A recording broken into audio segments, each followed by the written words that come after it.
Hello students. आज का chapter है झारखंड की अर्थव्यवस्था का परिचय। ये झारखंड सार संग्रह उड़ान पब्लिकेशन का है और ये सबसे लेटेस्ट एडिशन है, यानी कि 11th एडिशन है। और ये आपके जेपीएससी और जेएसएससी सब एग्ज़ाम्स के लिए समान रूप से उपयोगी होगा। आज हम लोग अर्थव्यवस्था शुरू कर रहे हैं। अर्थव्यवस्था एक इम्पॉर्टेंट टॉपिक हो जाता है आपको झारखंड को पढ़ने के लिए। तो आइए इसकी शुरुआत करते हैं। देश के कुल खनिज संसाधन का लगभग 40% झारखंड में अवस्थित है, अतः झारखंड की भूमि को रत्नगर्भा भी कहा जाता है। खनिज संसाधनों की प्रचुरता के कारण इस राज्य की तुलना जर्मनी के रूर प्रदेश से की जाती है। इसी कारण झारखंड को भारत का रूर कहा जाता है। भारतीय खनन ब्यूरो के अनुसार झारखंड में कुल 58 प्रकार के खनिज पाए जाते हैं तथा यहाँ की अर्थव्यवस्था का मूल आधार खनिज संसाधन और उन पर निर्भर उद्योग धंधे हैं। झारखंड में देश के कई प्रमुख औद्योगिक शहर अवस्थित हैं, जिनमें जमशेदपुर, रांची, बोकारो तथा धनबाद प्रमुख हैं। देश में औद्योगिक दृष्टिकोण से विभिन्न बातों में झारखंड का प्रथम स्थान है। तो देखिए कि किस किस जगह पर झारखंड का प्रथम स्थान है। देश का प्रथम उर्वरक कारखाना सिंदरी धनबाद। देश का प्रथम लौह इस्पात उद्योग जमशेदपुर। एशिया की सबसे बड़ी कोलवासरी पिपरवार चतरा। देश का प्रथम कोलवासरी घाटो रामगढ़। देश का प्रथम मीथेन गैस कुआं परबतपुर बोकारो। देश का पहला यूरेनियम खदान जादूगोड़ा पूर्वी सिंहभूम। 1 मिनट वीडियो को पॉज कीजिए और इस टेबल को आप यहीं के यहीं याद कर लीजिए। ठीक है, बेसिक चीज़ें हैं लेकिन क्वेश्चन पूछा जाएगा। बेसिक चीज़ों से भी क्वेश्चन पूछा जाता है और हम लोग वहाँ भी गड़बड़ाते हैं। ठीक है, अगला देखिए। भारत में आधुनिक रूप से लौह इस्पात तैयार करने का प्रथम प्रयास 1779 ईस्वी में धनबाद जिले के झरिया नामक स्थान पर किया गया था। राज्य में प्रमुखता से खनिज आधारित उद्योगों का विकास हुआ है, जिसमें टाटा स्टील, जिसका पुराना नाम टिस्को, टाटा मोटर्स, पुराना नाम टेल्को, सिंदरी फर्टिलाइजर्स तथा हैवी इंजीनियरिंग कॉरपोरेशन HEC आदि प्रमुख हैं। राज्य में उत्पादित खनिजों में लौह अयस्क, मैग्नीज, कोयला तथा डोलोमाइट की बहुलता है, जिन्होंने लौह इस्पात उद्योगों के विकास हेतु मजबूत आधार प्रदान किया है। राज्य में तांबा, गंधक, एस्बेस्टस, बॉक्साइट, अभ्रक, यूरेनियम आदि खनिजों के उत्पादन के कारण तांबा उद्योग, विद्युत संयंत्र उद्योग तथा एल्युमिनियम उद्योग आदि का विकास संभव हुआ है। झारखंड राज्य में परिवहन एवं संचार के साधनों हेतु सड़क, रेल तथा वायु मार्ग का विकास किया गया है। राज्य में अधिकांश नदियां पहाड़ी क्षेत्रों से प्रवाहित होती हैं, जिसके कारण यहाँ जल परिवहन का विकास संभव नहीं हो पाया है। एक साल के क्वेश्चन में पूछा था कि इनमें से कौन सा परिवहन झारखंड में अभी भी हम लोग उसको विकास नहीं कर पाए हैं। तो आपको याद रखना है कि सड़क का विकास हुआ, रेल का हुआ, वायु मार्ग का हुआ। हम लोग यहाँ जल परिवहन का विकास नहीं हो पाया, क्योंकि कोई भी नदियाँ इतने उसमें पानी साल भर नहीं रहता है कि आप उसमें नाव चला पाएँ। ठीक है, तो जल परिवहन हमारे यहाँ बहुत अच्छा नहीं है। मयूराक्षी नदी राज्य की एकमात्र नदी है जो वर्षा के दिनों में जल परिवहन हेतु उपयुक्त दशाएं प्रदान करती हैं। मतलब कि एक इसी में मयूराक्षी नदी में ही नाव चलता है, वो भी साल भर नहीं सुनते हैं चलता है, जब पानी ठीक ठाक रहता है तब चलता है। राज्य में वनों की प्रचुरता के कारण विभिन्न प्रकार के वन आधारित उद्योगों का विकास हुआ है, जिनमें लकड़ी उद्योग, कागज एवं लुगदी उद्योग तथा ला उद्योग महत्वपूर्ण है। झारखंड में ऊर्जा संसाधन के रूप में मुख्यतः कोयला तथा जल की उपलब्धता है तथा ऊर्जा के शेष संसाधन नगण्य मात्रा में उपलब्ध हैं। राज्य की कुल स्थापित विद्युत ऊर्जा 3238 मेगावाट है, जो आपके लिए बहुत इंपॉर्टेंट है, इसको याद करके चलिए। राज्य में स्थापित कुल विद्युत क्षमता का 73% स्वामित्व केंद्र के पास है, 19% राज्य के पास और 8% निजी कंपनियों के पास है। इस लाइन को आप फिर से दोहरा के पढ़िए कि राज्य में स्थापित कुल विद्युत क्षमता का 73% स्वामित्व केंद्र सरकार के पास है, यानी कि सेंट्रल गवर्नमेंट का 73% उसका हिस्सा है, 19% राज्य सरकार के पास है और 8% निजी, यानी कि जो आपके प्राइवेट कंपनीज होती हैं उनके पास है। 20वीं पशु जनगणना 2019 के अनुसार राज्य में मवेशियों की कुल संख्या 23.6 मिलियन है। मवेशी मतलब जानवरों की कुल संख्या यहाँ 23.6 मिलियन है। राज्य में national institute of design Ahmedabad के सहयोग से रांची में डिज़ाइन इंस्टीट्यूट की स्थापना प्रस्तावित है, मतलब प्रस्तावित है, अभी बना नहीं है, तैयार नहीं हुआ है। तो ये किसके सहयोग से बनेगा? अहमदाबाद। अहमदाबाद कहाँ है? गुजरात में है। राज्य के रांची, गिरिडीह, जसीडीह तथा खरसावां में सिल्क पार्क की स्थापना प्रस्तावित है। राज्य के देवघर में प्लास्टिक पार्क की स्थापना की गई है। हजारीबाग स्थित पुलिस प्रशिक्षण केंद्र को पुलिस एकेडमी में अपग्रेड करने की राज्य सरकार की योजना है। अपराध अनुसंधान हेतु प्रशिक्षित बल तैयार करने के उद्देश्य से रांची में इन्वेस्टिगेशन ट्रेनिंग स्कूल की स्थापना प्रस्तावित है। झारखंड आर्थिक समीक्षा 2024-25 के अनुसार वित्तीय वर्ष 2024-25 में राज्य का वास्तविक समृद्धि दर 6.7% अनुमानित है, यानी कि ग्रोथ रेट, झारखंड राज्य का इकोनॉमिकल ग्रोथ रेट 6.7% अनुमानित है, जबकि 25-26 में, यानी कि 2025-26 में 7.5 अनुमानित है। ये क्वेश्चन पूछ सकता है कि कब कितना है, ठीक है। झारखंड राज्य को वित्तीय वर्ष 2029-30 तक 10 ट्रिलियन की अर्थव्यवस्था बनाने का लक्ष्य राज्य सरकार ने रखा है। याद रखिएगा, ये 10 ट्रिलियन डॉलर नहीं है, ये 10 ट्रिलियन इंडियन रुपीज़ है, ठीक है। 10 ट्रिलियन डॉलर बहुत ज़्यादा होता है, उतना नहीं रख सकते हैं। 10 ट्रिलियन भी अपने आप में बहुत ज़्यादा है, तो डॉलर में नहीं हो सकता। ये 10 ट्रिलियन रुपया में है, तथा इसके लिए राज्य में 14.2 वार्षिक समृद्धि दर चालू मूल्य पर का लक्ष्य प्राप्त करना होगा। देखिए, अभी अगले साल के लिए अनुमानित है 7.5%, ठीक है, 2025-26, जो लगभग चला गया अब। और अगर हमको 29-30 में 10 ट्रिलियन का अर्थव्यवस्था बनाना है, तो हमको किस रफ्तार से आगे बढ़ना होगा? 14.2% वार्षिक समृद्धि दर, यानी कि हम लोग का ग्रोथ रेट अगर 14.2% हुआ, तब जाके हम लोग 29-30 वाले ईयर में 10 ट्रिलियन का अर्थव्यवस्था बन जाएंगे, ठीक है। प्रचलित मूल्यों पर वर्ष 2024-25 में राज्य का प्रति व्यक्ति आय 1,14,271 रुपये चालू मूल्य पर अनुमानित है, ठीक है। प्रति व्यक्ति आय की दृष्टि से झारखंड का स्थान भारत के राज्यों में 26वां है। जम्मू कश्मीर पुनर्गठन के बाद, जम्मू कश्मीर पुनर्गठन के बाद हम लोग अपने आप को गिने तो हम लोग 26वें स्थान पर हैं, ठीक है। स्थिति बहुत खराब है, बाकी राज्य हम लोग से बहुत सब आगे निकल गए हैं, लेकिन फिर भी हम इस डाटा से आज भी खुश नहीं हैं कि हमको पता है कि 1,14,271 रुपये प्रति व्यक्ति आय यहाँ नहीं है लोगों के पास। क्यों? आपके घर में जितने भी सदस्य हैं उसमें से ज़्यादा 1 या 2 लोग कमा रहे होंगे, वो भी मेरे हिसाब से कि बहुत हाई चांस है कि इतना बड़ा रकम किसी एक को भी आता हो। ऐसा नहीं है कि नहीं आता होगा, लेकिन बहुत कम चांस है कि इतना रकम एक जन को आ जाए। मतलब एक घर में 1-1.25 रुपये का कमाई हो तो झारखंड में बहुत हो जाएगा, ठीक है। तो ये भी प्रति व्यक्ति आय जो गणना है वो भी हम लोग के हिसाब से तो सही नहीं है। झारखंड राज्य सहकारी बैंक द्वारा देश का पहला मत्स्य credit card, fish credit card जारी किया गया है। झारखंड में लीड बैंक स्कीम के तहत लीड बैंक के रूप में भारतीय स्टेट बैंक 7 जिलों में, इंडियन बैंक 2 जिलों में तथा बैंक ऑफ इंडिया 15 जिलों में कार्यरत है। देखिए, लीड बैंक स्कीम याद रखिएगा, आपसे अगर पूछ ले तो एसबीआई के लिए 7 जिले, इंडियन बैंक के लिए 2 जिले और बैंक ऑफ इंडिया BOI जो लिखा रहता है वो 15 जिले।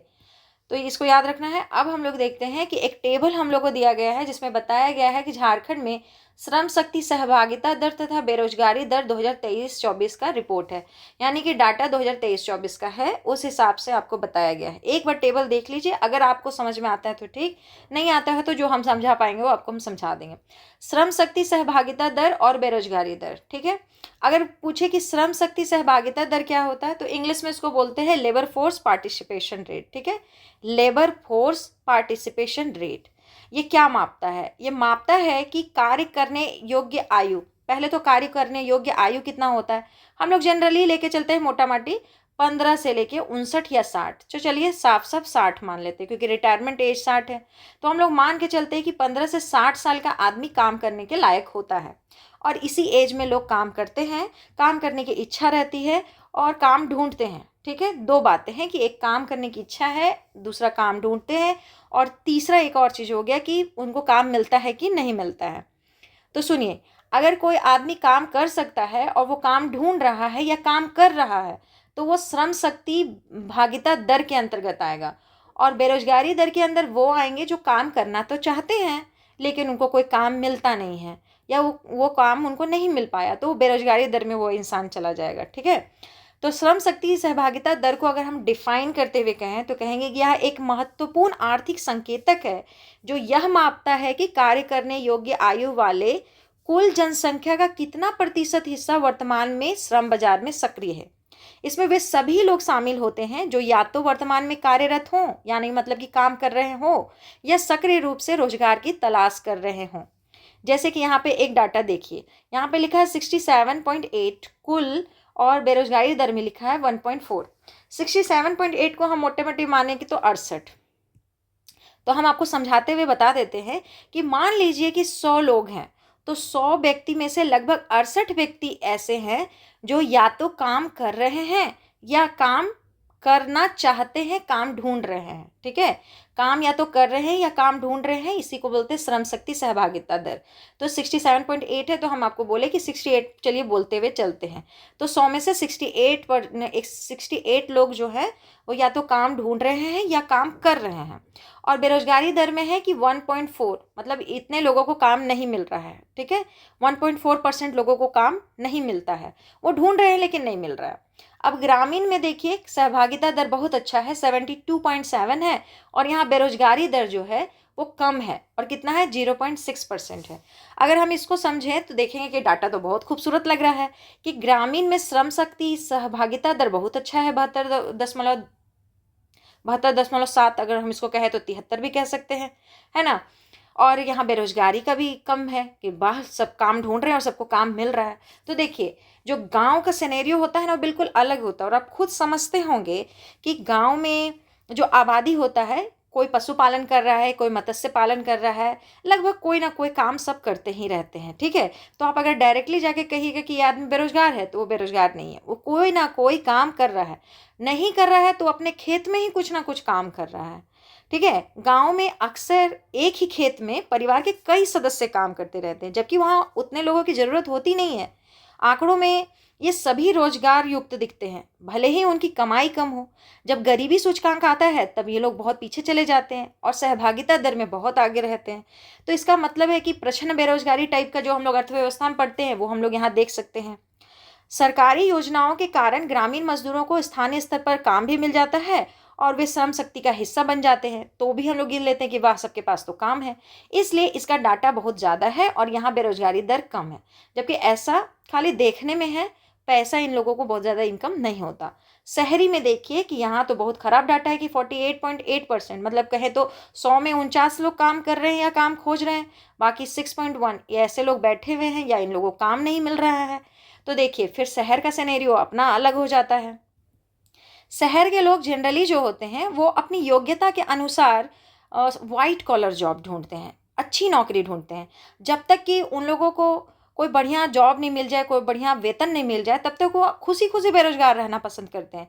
लेकिन जब काम करेंगे, अच्छा काम करेंगे, तभी वो काम करेंगे, नहीं तो बेरोजगार कहलाएंगे और खुश रहेंगे। इसी कारण यहाँ बेरोजगारी दर भी ज़्यादा है। ठीक है, फिर पुरुष में देखिए तो लगभग सबके घर के जो भी मेल पर्सन है वो काम करते ही हैं, तो इसलिए सहभागिता में पुरुष सहभागिता बढ़िया है, बहुत अच्छा है। और बेरोजगारी दर 1.9 है, जो लगभग ठीक ही है। ठीक है, तो इसमें ना ज़्यादा ना कम कहेंगे। अब महिला के बारे में बात करते हैं, तो महिला का देखिए 53.4 श्रम शक्ति सहभागिता है। तो हम लोग जनरली देख रहे हैं अपने आसपास में कि आधा से ज़्यादा महिला काम नहीं करती है। ठीक है, महिलाओं का अपना ही टेंशन है कि उन लोगों को तो एक है कि सामाजिक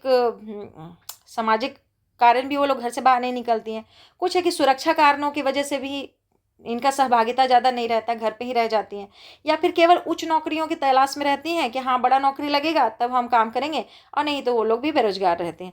और दूसरा है कि इनका बेरोजगारी दर कम है। बेरोजगारी दर मतलब कि इनको नौकरी ढूंढ रही है और नहीं मिल रहा है, ऐसा नहीं है, ये लोग ढूंढ ही नहीं रही हैं, इसीलिए 0.5% इनका बेरोजगारी दर है। अब अगर टेबल समझ पाए तो इतना जानिए कि कुल 67.8% श्रम शक्ति सहभागिता है, बेरोजगारी दर 1.4। गाँवों में ये बढ़िया डाटा है, सहभागिता दर में 72.7 और यहाँ बेरोजगारी दर कम है 0.6%।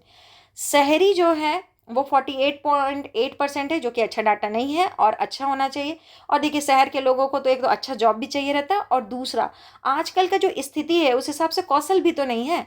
कौशल की कमी के कारण भी तो रोजगार नहीं मिल रहा है। अगर आप शहर में रह रहे हैं और वहाँ आपको मिलेगा क्या, बड़े बड़े उद्योग मिलेंगे, आईटी सेक्टर मिलेगा, बैंकिंग मिलेगा, कुछ भी मिलेगा, वहाँ एक कौशल वाला इंसान का जरूरत होता है, और जिसके पास कौशल नहीं है उसको जॉब नहीं मिल पाएगा। तो कौशल की कमी में भी जॉब नहीं मिलता है इन लोगों को, और इसलिए भी बेरोजगारी दर इनका ज़्यादा है। पुरुष में देख रहे हैं 82.8%। जनरली सभी आदमी काम करता ही रहता है, बैठेगा नहीं, कैसे बैठ सकता है। और इनका बेरोजगारी दर 1.9% है, वो याद रखिएगा। महिला में भागीदारी भी कम है और इनमें बेरोजगारी दर भी कम है। ठीक है, ज़्यादा समय लग गया टेबल में, लेकिन हमको लगता है कि आपको समझ में आ गया होगा। अब हम लोग आगे बढ़ते हैं। अब देखिए, नीति आयोग द्वारा जारी राष्ट्रीय बहुआयामी निर्धनता सूचकांक 2023 के अनुसार झारखंड राज्य की कुल जनसंख्या का 28.81% 2019-21 के आंकड़े निर्धनता रेखा से नीचे जीवन बसर करती हैं, जिसमें ग्रामीण गरीबी का प्रतिशत 34.93% तथा शहरी गरीबी का प्रतिशत 8.67% है। अब देखिए, अभी हम लोग जस्ट तुरंत देखे थे कि सहभागिता में ग्रामीण का प्रतिशत बहुत बढ़िया था, तब तो उनके पास पैसा भी ज़्यादा होना चाहिए था। लेकिन देखिए, गरीबी प्रतिशतता में ये लोग क्या है, बहुत ज़्यादा है। मतलब लोग काम तो कर रहे हैं, लेकिन बस देखने के लिए काम हो रहा है, इनकम उनको बहुत अच्छा नहीं आ रहा है। जबकि शहरी गरीबी का प्रतिशतता अगर देखें तो 8.67% है। तो हम लोग कहें कि या तो शहर के लोग काम नहीं ही करते हैं, और अगर जॉब पकड़ते हैं तो अच्छा अमाउंट का पकड़ते हैं, जिससे उनका जो बीच का जो खाई है वो भर जाता है। इसलिए अगर हम कहें कि शहरी गरीबी का प्रतिशतता जो है 8.67% है, और गरीबी प्रतिशतता 34.93% है। ठीक है, अगले चलिए, बस हम कंपेयर के लिए बता दें, बाकी डाटा याद रखिए, डायरेक्टली आपको पूछेगा, आप एग्जाम में टिक लगा लीजिएगा। इस सूचकांक के अनुसार 2015-16 में राज्य में गरीबी का प्रतिशत 42.10 था, जिसमें 2019 से 21 के बीच 13.29% की कमी दर्ज की गई थी। देख लिया, 15-16 में प्रतिशतता 42.10% था, और फिर इसमें से 13.29 की क्या हुई, कमी आई। राष्ट्रीय बहुआयामी निर्धनता सूचकांक 2023 में झारखंड राज्य को 0.131 अंक प्राप्त हुआ है। ये क्वेश्चन कभी कभी पूछेगा। ठीक है, राष्ट्रीय बहुआयामी निर्धनता सूचकांक 2023 के अनुसार झारखंड राज्य का पाकुड़ सबसे निर्धन जिला है, जहां 49.87%, अगर मोटे माटी भाषा में बोले तो पूरा 50% आबादी बहुआयामी निर्धनता की शिकार है। मतलब वहाँ 50% आबादी गरीब है। इसके बाद क्रमशः साहिबगंज, पश्चिमी सिंहभूम, लातेहार तथा दुमका है। सबका परसेंटेज आप देख लीजिए, सबका परसेंटेज आपसे नहीं पूछेगा, याद रखिए। सबसे पहले पाकुड़, इसका परसेंटेज आप याद कर लीजिए। बाकी साहिबगंज हो गया, पश्चिमी सिंहभूम हो गया, लातेहार, दुमका, इन जिलों को जब भी देखिए तब आपके दिमाग में आना चाहिए कि यहाँ गरीबी का जो ये है लगभग सब में 40% तक है, या 40% से ज़्यादा ही है। राष्ट्रीय बहुआयामी निर्धनता सूचकांक 2023 के अनुसार झारखंड राज्य का सबसे कम निर्धन जिला पूर्वी सिंहभूम है, और उसका होने का कारण भी है, यहाँ फैक्ट्री बहुत है। जब फैक्ट्री है तो वहाँ पे काम मिल रहा है, काम मिल रहा है तो लोगों के पास पैसा आएगा, और पैसा आएगा तो गरीबी क्यों रहेगा। जहाँ जनसंख्या का 15.10% हिस्सा ही गरीब है। सोचिए, बड़ी अच्छा डाटा है। इसके बाद सबसे कम निर्धनता बोकारो जिला में है, जो कि 15.25, तथा रांची जिला में 15.80% है। तो ये सब बड़े जिले हैं आपके, बड़ा जगह है, तो यहाँ पे गरीबी कम होगा, शहरी इलाका है। राष्ट्रीय बहुआयामी निर्धनता सूचकांक 2023 के अनुसार 2015-16 से 2019-21 के बीच बहुआयामी निर्धनता में सर्वाधिक कमी दर्ज करने वाला जिला चतरा है।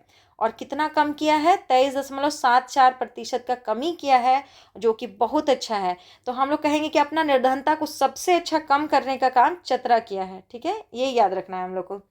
अब चलिए, राज्य में नगरीय विकास देखते हैं, इससे भी कभी कभी क्वेश्चन पूछ लेता है। ठीक है, जनगणना 2011 के अनुसार झारखंड राज्य की कुल जनसंख्या का 24.05% नगरीय क्षेत्र में निवास करता है, जबकि राष्ट्रीय स्तर पर यह आंकड़ा 32% है। अगर आपसे कहेगा कि भारत में कितने परसेंट लोग नगरों में निवास करते हैं, तो 32%, लेकिन हमारे झारखंड में डाटा थोड़ा सा गिर गया, 24.05% लोग जो है वो नगर क्षेत्र में निवास करते हैं। जनगणना 2011 के अनुसार झारखंड राज्य में कुल शहरों की संख्या 228 है। आपको ये आंकड़ा याद होना चाहिए, 228। ठीक है, जिनका वर्गीकरण निम्नवत है। तो जनसंख्या, श्रेणी और संख्या एक बार में देखेंगे तो दिमाग में बैठ जाता है चीज़ें। 10 लाख से अधिक, इसको मिलियन शहर कहेंगे, 3 है। 1 लाख से 10 लाख क्लास 1 में आता है, ये 7 शहर आते हैं इसके अंतर्गत। 50,000 से लेके 1 लाख क्लास 2 में आता है या क्लास 2 शहर है। 12 शहर इसके अंतर्गत आते हैं। 20,000 से लेके 50,000 जनसंख्या वाले को हम लोग क्लास 3 शहर कहते हैं और इसमें कुल 39 शहर आते हैं। ठीक है। 10,000 से 20,000 वाले में क्लास 4 शहर है, 48 शहर आते हैं। 5,000 से लेके 10,000 जनसंख्या वाले को क्लास 5 शहर कहते हैं और इसमें कुल 90 शहर आते हैं। 5,000 से कम जनसंख्या वाला क्लास 6 शहर में आता है जिसकी संख्या 29 है। सबको जोड़ दीजिए 228 आ जाएगा। ठीक है। जनगणना 2011 के अनुसार राज्य के शहरी क्षेत्र में गंदी बस्ती यानी स्लम्स की कुल आबादी 3,72,999 है। इनमें से गंदी बस्ती की सर्वाधिक आबादी क्लास 1 शहर में तथा न्यूनतम आबादी क्लास 5 शहर में 5,723 है। तो देखिए बड़े शहर में ही गंदी बस्ती जन आता है क्योंकि देखिए वहाँ कॉस्ट ऑफ लिविंग बहुत ज़्यादा है, सब उसमें अफोर्ड नहीं कर सकते। जब अफोर्ड नहीं करेंगे तो इस टाइप की गंदी बस्ती बनती है। ठीक है। तो ये हम लोग खुद ही जब पढ़ते हैं इतना हम लोग में समझदारी है कि गंदी बस्ती सबसे ज़्यादा कहाँ होगा, तो ये बड़े शहरों में ज़्यादातर होगा। गंदी बस्ती की कुल आबादी में 35% जनसंख्या अशिक्षित है जबकि कार्यरत जनसंख्या मात्र 68% है। ठीक है। ये भी याद रखेंगे। अब चलिए इस टेबल को देखिए। इस टेबल में आपको बजट 2025-26 पढ़ना है जो कि एक नज़र में देख लीजिएगा आप। और साथ में अब हम लोग को 26-27 वाला भी बजट आ चुका है। क्वेश्चन दोनों में से किसी से भी पूछ सकता है, इसलिए दोनों देखना पड़ेगा। आर्थिक समृद्धि दर यहाँ से शुरू करते हैं। तो पहला है सकल राज्य घरेलू उत्पाद जीएसडीपी। तो जीएसडीपी का फुल फॉर्म क्या होता है? Gross state domestic product. ये है 7.5%। सकल राज्य मूल्य वृद्धि जीएसवीए को हम लोग क्या कहते हैं? Gross state value added. ये है 7.1%। और प्रति व्यक्ति आय जो है वो 9.1%। सब डाटा फटाफट याद कर लीजिए, डायरेक्टली क्वेश्चन पूछा जाएगा। और हम आशा करते हैं कि आप लोग ये सब टर्म्स को समझते होंगे। अगर नहीं समझते हैं और आपको लगता है कि इसको हम समझा दें तो आप एक काम कीजिएगा, कमेंट कीजिएगा। अगर 5 लोगों का भी कमेंट आ जाएगा तो हम इसको समझा देंगे, और नहीं आएगा तो हम इतना मान के चलेंगे कि आपको ये बात समझ में आता था। ठीक है। अब देखिए क्षेत्रवार समृद्धि यानी कि क्षेत्रवार ग्रोथ रेट क्या है। तो अगर कृषि क्षेत्र में देखिए ग्रोथ रेट तो 6.6%, खनन व उत्खनन क्षेत्र में 8.2% इसका समृद्धि दर रहा, यानी कि वो क्या कहते हैं ग्रोथ रेट रहा। प्राथमिक क्षेत्र जिसमें आपको बता दिया है कि कृषि और खनन दोनों को जोड़ के प्राथमिक क्षेत्र 7.3%, द्वितीय क्षेत्र 5.2% और तृतीय क्षेत्र 8.8%। ठीक है। अब हम लोग आगे बढ़ते हैं। यहाँ पे देखिए निर्भरता अनुपात जो है वो 58% है। 11वीं तथा 12वीं पंचवर्षीय योजना में झारखंड, तो देखिए 11वीं योजना में पहले लक्ष्य रखा गया और फिर प्राप्ति हुआ, और इस 12वीं योजना में लक्ष्य रखा गया। ठीक है। तो पहले देखिए प्राथमिक क्षेत्र की वृद्धि दर जो है लक्ष्य रखा गया था 6.3% का और प्राप्त हुआ 7.8%। फिर 12वीं में रखा गया 6.5%। अब कितना लक्ष्य प्राप्त हुआ उसका पता नहीं है। द्वितीय क्षेत्र की वृद्धि दर, प्राथमिक तो हो गया, द्वितीय क्षेत्र की वृद्धि दर 12% रखा गया कि हम लोग लक्ष्य रखते हैं, और देखिए प्राप्त अच्छा हुआ कि 12.6% प्राप्ति हुआ। फिर अगली बार रखा गया 12.5%, 12वीं योजना में ऐसा लक्ष्य रखा गया। अब देखिए तृतीय क्षेत्र की वृद्धि दर जो है 11वीं योजना में लक्ष्य रखा गया था 8% का, लेकिन बहुत अच्छा रिजल्ट मिला और आया कितना 10.2% लक्ष्य प्राप्ति हुआ, और 12वीं में रखा गया 17.5%।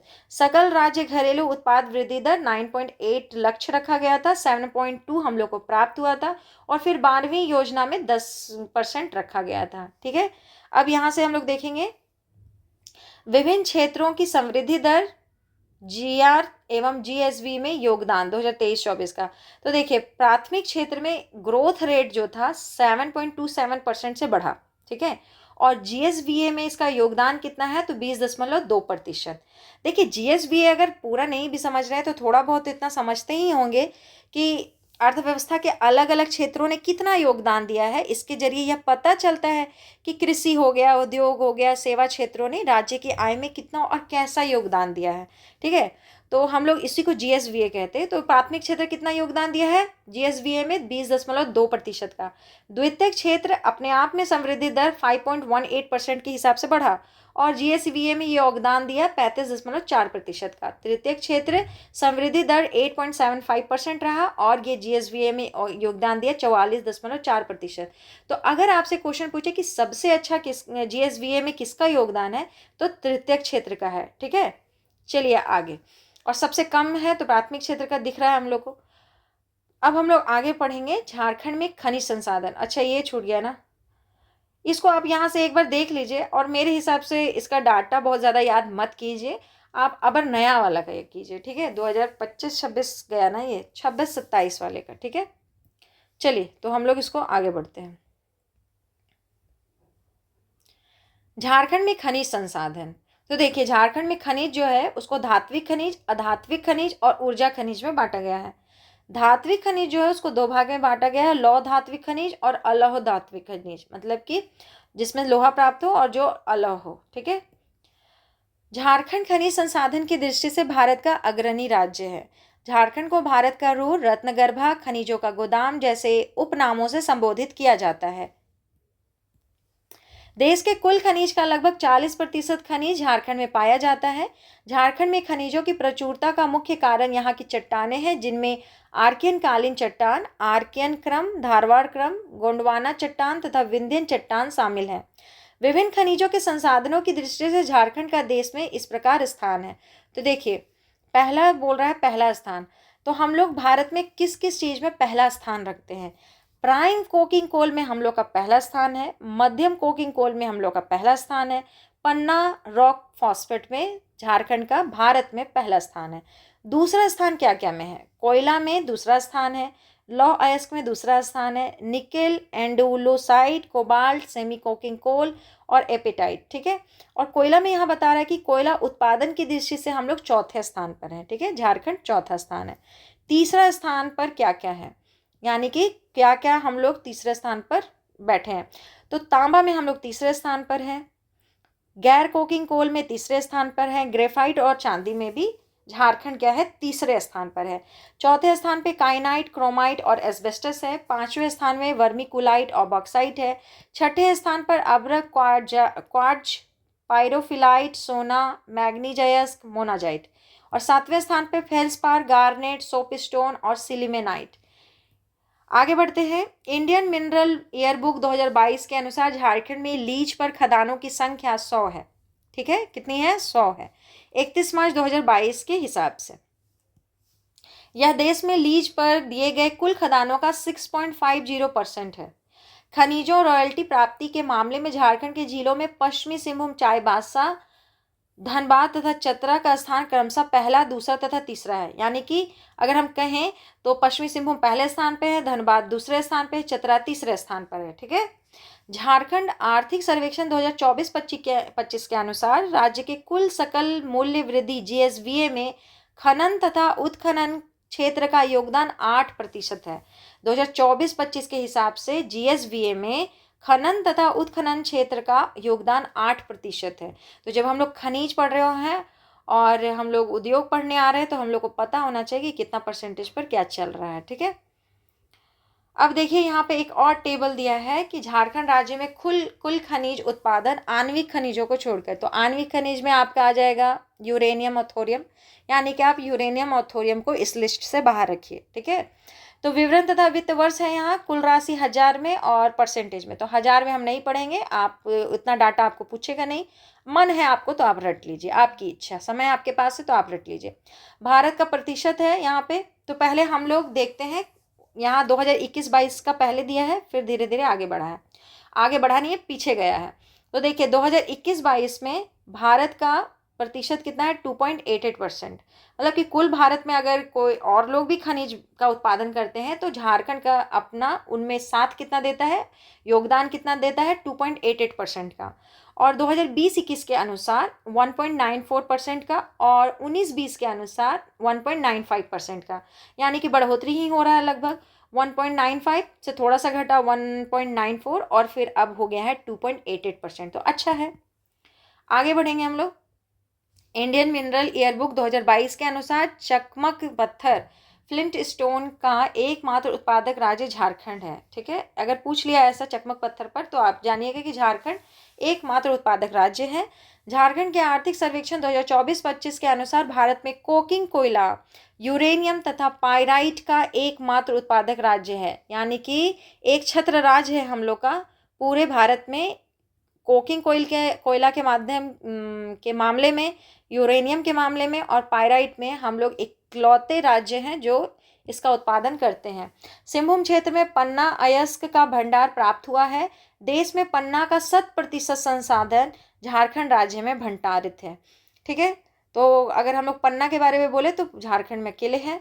चलिए इसको पढ़ते हैं। कोयला कहाँ कहाँ मिलेगा, कौन कौन से जिला है? तो धनबाद, बोकारो, लातेहार, पलामू, रांची, हजारीबाग, चतरा, रामगढ़, गिरिडीह, देवघर, गोड्डा, पाकुड़, दुमका। लॉ एस्क, हेमेटाइट और मैग्नेटाइट। लॉ एस्क में हेमेटाइट, देखिए हम लोग के झारखंड में लॉ एस्क पाया जाता है। हेमेटाइट और मैग्नेटाइट 99% हम लोग को हेमेटाइट है झारखंड में और 1% मैग्नेटाइट मिलता है झारखंड में। ठीक है, और वो भी याद रखिएगा कि झारखंड में हेमेटाइट जो है वो पश्चिमी सिंहभूम में और मैग्नेटाइट जो है थोड़ा मोड़ा मात्रा में पलामू में सबसे ज़्यादा, फिर पूर्वी सिंहभूम, कुछ गुमला में, हजारीबाग में, लातेहार में मिलता है। मैग्नेटाइट ज़्यादा अच्छा प्रकार का लॉ एस्क है, हेमेटाइट उससे थोड़ा कम। 60 से बोलते हैं कि 68% इसमें लॉ एस्क मिल जाता है हेमेटाइट में। ठीक है, तो हम लोग के पास हेमेटाइट ज़्यादा है। बॉक्साइट लोहरदगा, लातेहार, पलामू, गुमला, दुमका, साहिबगंज, गोड्डा। तांबा के लिए पूर्वी सिंहभूम, हजारीबाग। मैग्नीज अयस्क के लिए पूर्वी सिंहभूम, पश्चिमी सिंहभूम। अब बाकी देख लीजिए, आप टेबल को एक बार वीडियो पॉज करके पढ़ लीजिए, उतना टाइम हम नहीं पढ़ेंगे। ठीक है, आगे बढ़ते हैं हम लोग।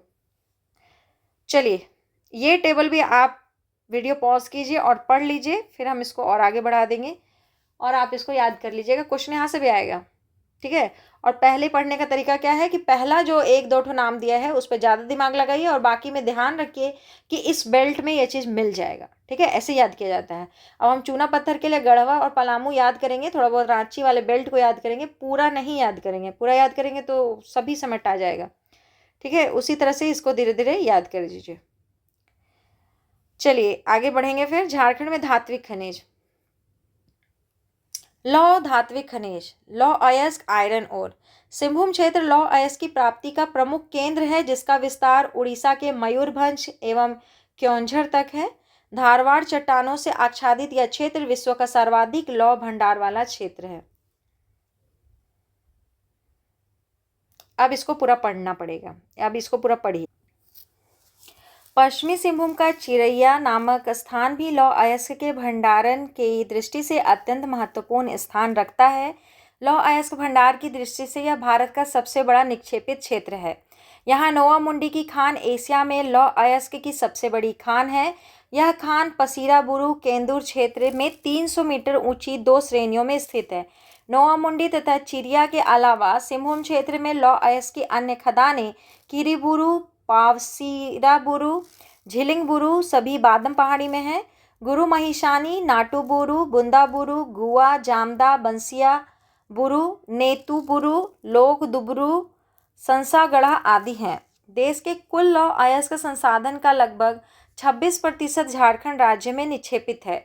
लौह अयस्क संसाधन की दृष्टि से झारखंड का भारत में दूसरा स्थान, तो पहला कौन है? कर्नाटक, तथा उत्पादन की दृष्टि से चौथा स्थान है। झारखंड में सर्वाधिक हेमेटाइट लौह अयस्क वाला जिला पश्चिमी सिंहभूम है। देश में हेमेटाइट लौह अयस्क के संसाधन की दृष्टि से झारखंड का दूसरा स्थान है। झारखंड में उपलब्ध कुल लौह अयस्क का 99% हेमेटाइट वर्ग का लौह अयस्क है।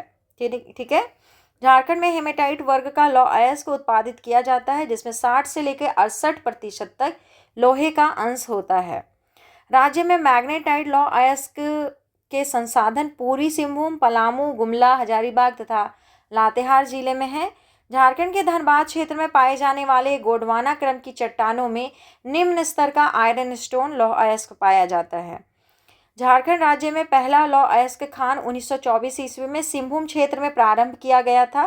राज्य में लौह अयस्क के प्रमुख उत्पादक सेल, टाटा स्टील तथा रुंगटा सन्स प्राइवेट लिमिटेड है। ठीक है, सेल, टाटा स्टील और रुंगटा सन्स प्राइवेट लिमिटेड, तीनों का नाम याद रखना है।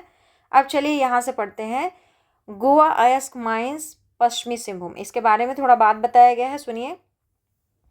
गोवा अयस्क माइंस को माइंस सेफ्टी अवार्ड 2024 में प्रथम पुरस्कार प्राप्त हुआ है। कैटेगरी कौन सा था? Open cast medium. यह mines steel authority of India SAIL द्वारा झारखंड में संचालित 4 लौह अयस्क माइंस किरीबुरु, मेगा हाथाबुरु, गोवा व चिरिया में से एक है। गोवा अयस्क माइंस के अंतर्गत दुगईबुरु लौह अयस्क, झिलिंगबुरु लोहा व मैग्नीज तथा तोपेलोर लौह अयस्क के खनन पट्टे सम्मिलित हैं। ठीक है, अगर इसको एक नज़र में बैठ करके क्या कीजिए, याद कर लीजिए। क्रोमाइट। झारखंड में क्रोमाइट का संकेंद्रण मुख्यतः सिंहभूम क्षेत्र के जोजोहातु पश्चिमी सिंहभूम में है। इसके अतिरिक्त पश्चिमी सिंहभूम के रोरोबुरु, किताबुरु, किंसीबुरु तथा चिंताबुरु की पहाड़ी क्षेत्र में भी क्रोमाइट पाया जाता है। क्रोमाइट भंडारण की दृष्टि से झारखंड का भारत में चौथा स्थान है। क्रोमाइट के भंडारण में चौथा स्थान है, ये याद रखना है। क्रोमाइट की प्राप्ति मुख्यतः पेरिडोडाइट, सर्पेंटाइन तथा ड्यूनाइट चट्टानों से होती है। तीनों का नाम याद रखना है। राज्य में लगभग 7,36,000 टन क्रोमाइट का भंडार मौजूद है। इसका उपयोग स्टेनलेस स्टील बनाने के साथ साथ विभिन्न रासायनिक उद्योगों में भी किया जाता है। अब देखिए मैग्नीज। झारखंड में मैग्नीज अयस्क का संकेंद्रण मुख्यतः सिंहभूम क्षेत्र में है। मैग्नीज अयस्क के भंडार की दृष्टि से झारखंड का भारत में छठा स्थान है। राज्य में लगभग 14.75 मिलियन टन मैग्नीज अयस्क का भंडार उपलब्ध है। मैग्नीज का प्रयोग इस्पात बनाने, सूखी बैटरी व रसायन उद्योग में होता है। यह धारवाड़ चट्टानों से प्राप्त होता है। अब देखिए जस्ता जिंक। यह संथाल परगना, हजारीबाग, पलामू, रांची, सिंहभूम जिले में पाए जाते हैं। ठीक है। टीन के बारे में देखिए, यह आग्नेय चट्टानों में उपलब्ध कैसेटराइट नामक कच्चे धातु से प्राप्त होता है। झारखंड के हजारीबाग, रांची, सिंहभूम, संथाल परगना तथा पलामू में यह पाया जाता है। निकल देखिए, निकल भंडार की दृष्टि से झारखंड का भारत में दूसरा स्थान है। कौन सा स्थान है? दूसरा स्थान है। झारखंड में 9 मिलियन टन निकेल के भंडार मौजूद हैं, जो भारत के कुल निकेल का लगभग 5% है। ठीक है। हिंदुस्तान कॉपर लिमिटेड HCL द्वारा घाटशिला, पूर्वी सिंहभूम के तांबा गलन संयंत्र से उप उत्पाद के रूप में निकेल उत्पादित किया जाता है। यानी कि जब आप तांबा गलन संयंत्र चला रहे हैं तो आपको उसमें निकेल की प्राप्ति होगा। ठीक है। झारखंड के जादूगोड़ा, पूर्वी सिंहभूम में यूरेनियम के निक्षेप के साथ साथ निकेल के भंडार मौजूद हैं। अब हम लोग आगे बढ़ते हैं। सोना, गोल्ड। राज्य के सिंहभूम क्षेत्र की चट्टानों में सोना अल्प मात्रा में पाया जाता है। झारखंड में देश के कुल सोना भंडार का मात्र 2% निक्षेपित है तथा स्वर्ण अयस्क के भंडार की दृष्टि से देश में झारखंड का छठा स्थान है। मिनरल एयर बुक 2022 के अनुसार कर्नाटक के बाद देश में सोने का सर्वाधिक उत्पादन झारखंड राज्य में होता है। झारखंड में इसका उत्पादन मुख्यतः हिंदुस्तान कॉपर लिमिटेड द्वारा किया जाता है। पूर्वी सिंहभूम के कुंदेर कोचा नामक स्थान पर Manmohan mineral industries private limited नामक कंपनी द्वारा भी सोने का उत्पादन किया जा रहा है। कुंदर कोचा भारत का पहला निजी सोने का खान है। झारखंड में सोना पाए जाने की संभावना सबसे पहले 1838 ईस्वी में हीराकुंड सिंहभूम में व्यक्त की गई थी। भारतीय भूगर्भ सर्वेक्षण ने जमशेदपुर में हाजा के पास भीतरदारी, गढ़वा के शिव पहाड़ी व तमाड़, रांची में सोने का नया भंडार खोजा है। ठीक है, आगे बढ़िए। झारखंड में सोने का अन्य प्रमुख भंडार लावा व कुचई दोनों सरायकेला खरसावां में है, परासी रांची में है व पहाड़डीहा पश्चिमी सिंहभूम में है। में सोने की खानों की खोज की जा रही है। सेंटेंस अधूरा है। झारखंड की नदियों स्वर्णरेखा व सोन नदी के रेत में भी सोने का अंश पाया जाता है, लेकिन रेत से इसके उत्पादन की लागत अत्यधिक होने के कारण इसका उत्पादन नहीं किया जाता है। जितना का सोना नहीं निकलेगा उससे ज़्यादा उत्पादन पे खर्च हो जाएगा, तो फिर बेनिफिट नहीं होगा। अब देखेंगे चांदी। देश के कुल चांदी अयस्क का 4% झारखंड राज्य में निक्षेपित है तथा चांदी भंडार की दृष्टि से झारखंड का भारत में तीसरा स्थान है। झारखंड में चांदी का भंडार रांची व मऊ भंडार घाटशिला, पूर्वी सिंहभूम में पाया जाता है। मॉलिब्डेनम, इसका प्रयोग स्टील व कास्ट आयरन उद्योग में किया जाता है। झारखंड के जादूगोड़ा में यूरेनियम अयस्क में मॉलिब्डेनम के उत्पादन सांद्रण का उत्पादन uranium corporation of India limited द्वारा किया जाता है। राखा तांबा खदान पूर्वी सिंहभूम में 45 से 48 ppm तथा मॉलिब्डेनम उपलब्ध है। अगला देखिए अलौह धात्विक खनिज, तो अलौह में कौन कौन आ जाएगा? तांबा आ जाएगा। तांबा के उत्पादन की दृष्टि से झारखंड भारत का अग्रणी राज्य है। ठीक है, देश के कुल तांबा भंडार का 15.14% झारखंड राज्य में निक्षेपित है तथा तांबा भंडार के मामले में झारखंड भारत का तीसरा बड़ा राज्य है। ठीक है, 2021-22 में देश के कुल तांबा उत्पादन का 0.75% झारखंड में उत्पादित किया गया है तथा इस मामले में भी झारखंड का भारत में तीसरा स्थान है। झारखंड का सिंहभूम तांबा पट्टी कॉपर बेल्ट लगभग 200 किलोमीटर की लंबाई में Singhbhum thrust zone shear zone के भीतर अवस्थित है, जिसका निर्माण प्रोटेरोजोइक कल्प के ज्वालामुखी अवसादी चट्टानों से हुआ है। इस क्षेत्र में पूर्वी सिंहभूम के मुसाबनी, धोबनी, पत्थरगोड़ा, सुरदा, केंदाडीहा, राखा, छपरी, सिद्धेश्वर एवं घाटशिला तांबा उत्पादन के प्रमुख क्षेत्र हैं। इसके अतिरिक्त तुरामडीह, रामचंद्र पहाड़, नंदू, बयनबिल तथा धधक्की डीह में भी इसका निक्षेप पाया जाता है। मुसाबनी तांबा खदान की शुरुआत इंडियन कॉपर कॉरपोरेशन लिमिटेड निजी ब्रिटिश कंपनी था, यानी कि आपसे कह रहा है कि इंडियन कॉपर कॉरपोरेशन लिमिटेड एक निजी कंपनी था द्वारा 1930 में की गई थी। इस कंपनी का राष्ट्रीयकरण करके इसे 1972 में हिंदुस्तान कॉपर लिमिटेड में मिला दिया गया। ठीक है, अब आगे बढ़ते हैं। वर्तमान समय में सुरदा खदान का संचालन भारत संसाधन लिमिटेड पर्थ ऑस्ट्रेलिया की कंपनी द्वारा किया जाता है। इस खदान के लीज को 31 मार्च 2040 तक के लिए विस्तारित कर दिया गया है।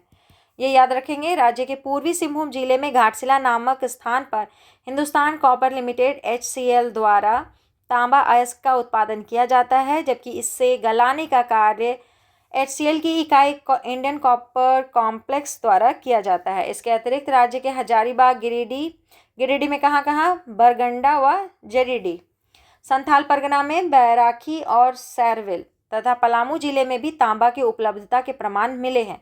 यानी कि गिरिडीह में, संथाल परगना में और पलामू जिले में तांबा की उपलब्धता के प्रमाण मिले हैं।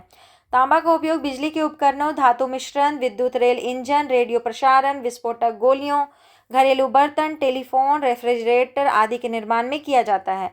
इसका उपयोग कांसा क्या क्या होता है? तांबा और टीन से मिलकर बनता है। पीतल तांबा और जस्ता से मिलकर बनता है तथा स्टेनलेस स्टील तांबा, लोहा और निकेल से मिलकर बनता है। निर्माण में इसका उपयोग किया जाता है, यानी कि इसका उपयोग कांसा बनाने में, पीतल बनाने में, स्टेनलेस स्टील बनाने में भी किया जाता है। अब पढ़िए बॉक्साइट के बारे में। बॉक्साइट, झारखंड में उच्च कोटि का बॉक्साइट पाया जाता है, जिसमें 52 है, जिसमें 52 से लेकर के 55% तक एल्युमिनियम होता है। इंडियन मिनरल एयरबुक 2022 के अनुसार बॉक्साइट भंडार के मामले में झारखंड का देश के राज्यों में 5वां स्थान है तथा देश का लगभग 6% बॉक्साइट झारखंड राज्य में निक्षेपित है। वित्तीय वर्ष 2021-22 में झारखंड राज्य में देश के कुल बॉक्साइट उत्पादन का 8% उत्पादित किया गया है तथा इस मामले में झारखंड राज्य का देश में तीसरा स्थान है। यह राज्य के लोहरदगा, गुमला, लातेहार, पलामू, दुमका, गोड्डा, साहेबगंज जिले में पाया जाता है। झारखंड के लोहरदगा, गुमला एवं लातेहार जिले में हिंडाल्को इंडस्ट्रीज लिमिटेड द्वारा बॉक्साइट का खनन किया जाता है। लोहरदगा का बगड़ू पहाड़ बॉक्साइट के लिए प्रसिद्ध है। इसके अतिरिक्त मिनरल एंड मिनरल लिमिटेड नामक कंपनी द्वारा लोहरदगा व गुमला में बॉक्साइट का खनन किया जाता है, जिसका संचालन हिंडाल्को इंडस्ट्रीज लिमिटेड द्वारा किया जाता है। झारखंड के मुरी नामक स्थान पर बॉक्साइट को गलाने का संयंत्र है। बॉक्साइट से एल्युमिनियम निकाला जाता है। इसके अतिरिक्त इसका प्रयोग रिफैक्ट्री, रसायन उद्योग, सीमेंट उद्योग व पेट्रोलियम उद्योग में भी किया जाता है। अब पढ़ेंगे हम लोग टंगस्टन। टंगस्टन क्या है? जिससे बल्ब बनता था पहले, जो 100 वाट का बॉल खरीद के लाते थे उसमें। इसका उपयोग बिजली के उपकरण बनाने तथा लौह धातु के निर्माण में किया जाता है। टंगस्टन का उत्पादन कालामाटी, पूर्वी सिंहभूम में किया जाता है। इसके अलावा यह हजारीबाग जिले में भी पाया जाता है। टंगस्टन आप लोग सब देखे हैं। पहले का बॉल जो होता था नहीं, जो हम लोग 10 रुपये में लेके आते थे, 100 वाट का बॉल, 120 वाट का बॉल, उसमें जो ऐसे ऐसे करके तार जैसा लगा रहता था ना, ऐसे ऐसे ऐसे, वही टंगस्टन होता था। लौह मिश्र धातु, स्टील को सख्त करने, इसके डीसल्फराइजेशन के लिए फेरोमैग्नीज, सिलिकोमैग्नीज के रूप में मैग्नीज मिलाया जाता है। झारखंड में फेरोमैग्नीज, सिलिकोमैग्नीज का उत्पादन आजनई ferro alloy limited, Mihijam Gautam ferro alloy limited Ramgarh तथा Shivam iron and steel company private limited Giridih के द्वारा किया जाता है। ठीक है, तीनों कंपनी का नाम याद रखिएगा। झारखंड में आधात्विक खनिज अभ्रक। झारखंड राज्य में प्रचुर मात्रा में अभ्रक की उपलब्धता है। कोडरमा जिला का झुमरी तलैया अभ्रक का प्रमुख क्षेत्र है। इसके अतिरिक्त राज्य के गिरिडीह, तिसरी व गांव का व हजारीबाग में भी इसका उत्पादन होता है। कोडरमा को भारत की अभ्रक राजधानी कहा जाता है। झारखंड में उच्च कोटि का सफ़ेद अदरक पाया जाता है। ये अभ्रक है, ठीक है, ये सफ़ेद अभ्रक पाया जाता है जिसे रूबी अभ्रक कहा जाता है। इसकी गुणवत्ता के कारण इसकी वैश्विक स्तर पर अधिक मांग है। झारखंड में उत्पादित कुल अभ्रक का 90% भाग निर्यात कर दिया जाता है। अभ्रक का उपयोग बिजली के उपकरण, औषधि, सजावट उपकरण, अग्निरोधक सामग्री आदि के निर्माण में किया जाता है। चलिए आगे, काइनाइट। झारखंड में देश के कुल काइनाइट भंडार का लगभग 8% निक्षेपित है तथा काइनाइट भंडार की दृष्टि से झारखंड का देश में चौथा स्थान है। झारखंड में काइनाइट का सबसे बड़ा भंडार पूर्वी सिंहभूम के लिप्साबुरु क्षेत्र में है। इसके अतिरिक्त पश्चिमी सिंहभूम व सरायकेला खरसावां जिले में भी काइनाइट की उपलब्धता है। सिंहभूम के राजखरसावां, सरायकेला खरसावां के निकट इसका उत्पादन भारतीय तांबा निगम द्वारा किया जाता है। वित्त वर्ष 2021-22 में देश के कुल काइनाइट उत्पादन का लगभग 31% झारखंड राज्य से उत्पादित किया गया है। इस मामले में झारखंड राज्य देश में दूसरे स्थान पर रहा है। ठीक है, यह ताप सहन करने वाला खनिज है। इसका उपयोग ताप निरोधक ईंट बनाने के साथ साथ चीनी मिट्टी के बर्तनों में भी इसका उपयोग किया जाता है। चलिए अब देखते हैं ग्रेफाइट।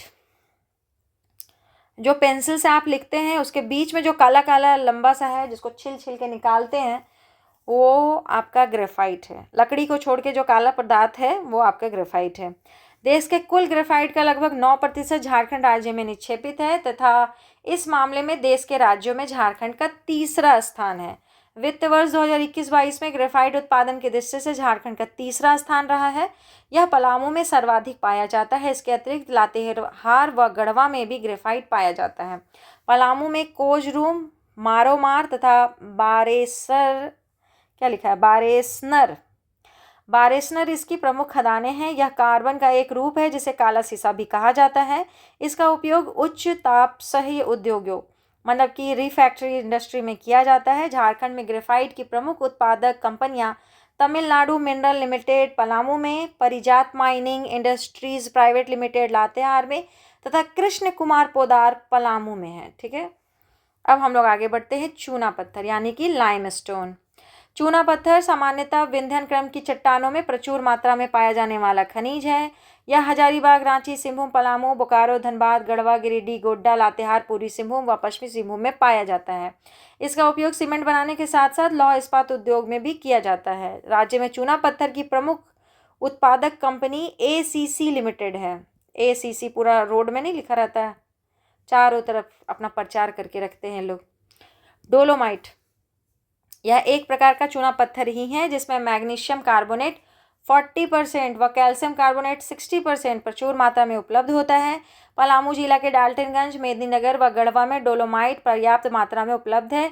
इसका उपयोग कागज, सीसा, लौह इस्पात, सीमेंट आदि उद्योगों में होता है। अब चलिए एस्बेस्टस। यह एक रेशेदार खनिज है जो धारवाड़ क्रम की चट्टानों में पाया जाता है। एस्बेस्टस भंडार की दृष्टि से झारखंड का देश में चौथा स्थान है। यह पूर्वी सिंहभूम, पश्चिमी सिंहभूम व सरायकेला खरसावां जिले में पाया जाता है। यह छत बनाने के काम में प्रयुक्त होता है। अब देखिए बेंटोनाइट, यह एक एल्युमिनियम सिलिकेट मिट्टी है जिसका निर्माण ज्वालामुखी के राख से होता है। वही बेंटोनाइट जिसको मुल्तानी मिट्टी बोलते हैं, जो चेहरा में लगाया जाता है, इसे आम भाषा में मुल्तानी मिट्टी भी कहा जाता है। ये राज्य के साहेबगंज के बरहड़वा, तालझारी, बाकुडी तथा 3 पहाड़ में इसका सर्वाधिक निक्षेप पाया जाता है। इसके अतिरिक्त पाकुड़ जिले में भी यह पाया जाता है। देखिए कोई भी साइट है जैसे फ्लिपकार्ट, अमेजोन, इस सब में ये मिट्टी बहुत महंगा मिलते रहता है। तो आप लोग बताइए कि आप लोग के आसपास में अगर आप लोग साहेबगंज या इस इलाके से कहीं से भी हैं तो ये मुल्तानी मिट्टी अगर आप लोग के पास है तो कोई साइट पे जा करके अपना रजिस्ट्रेशन करके क्या आप लोग इसको बेच पा रहे हैं या कोई बेच रहा है वहाँ से, कि वहाँ से कोई ले जा रहा है और वो लोग इतना महंगा महंगा बेच रहे हैं।